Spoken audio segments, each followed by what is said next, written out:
Association of Community Ophthalmologists of India Tripura branch organized a bicycle rally in the capital on Sunday. Basically, this bicycle race is organized with the aim of increasing awareness among people about the power of vision.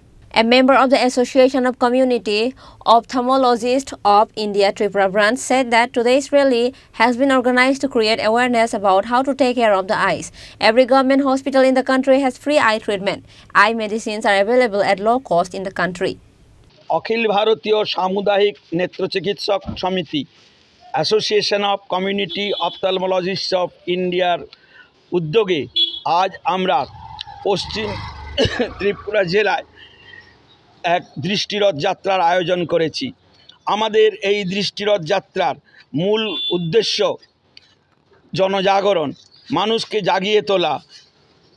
কি উদ্দেশ্যে, কিভাবে চোখের যত্ন নেবেন। আপনাদের সকলেরই জানা উচিত যে আমাদের ভারতবর্ষ কিন্তু দরিদ্র দেশ নয়, আমাদের সব কিছু আছে।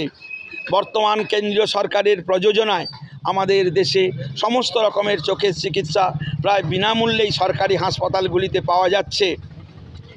আমাদের দেশে ভালো ভালো চোখের ডাক্তার আছে, ভালো ভালো চোখের হাসপাতাল আছে, চোখের ঔষধও আমাদের দেশে স্বল্প মূল্যেই পাওয়া যায়। কিন্তু দুঃখের বিষয়, আমাদের দেশে এখনো পর্যন্ত প্রতিটি গ্রামে প্রায় 3 জন করে অন্ধ রোগী আছেন যারা ছানিতে ভুগছেন।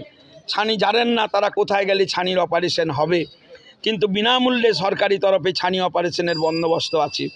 3-4টি গ্রামে ঘুরলে দেখতে পাবেন একটি অন্ধ শিশু, সে জানে না কোথায় গেলে তার চিকিৎসার সুবিধা হবে কিংবা তার শিক্ষা দীক্ষার সে সুযোগ পাবে। তাই আজ সবাইকে জানাতে হবে কোথায় যেতে হবে, কে নিয়ে যাবে, কিভাবে সে সুযোগটা পাবে, যাতে সে এই অন্ধত্বের অভিশাপ থেকে নিজেকে মুক্ত করতে পারে।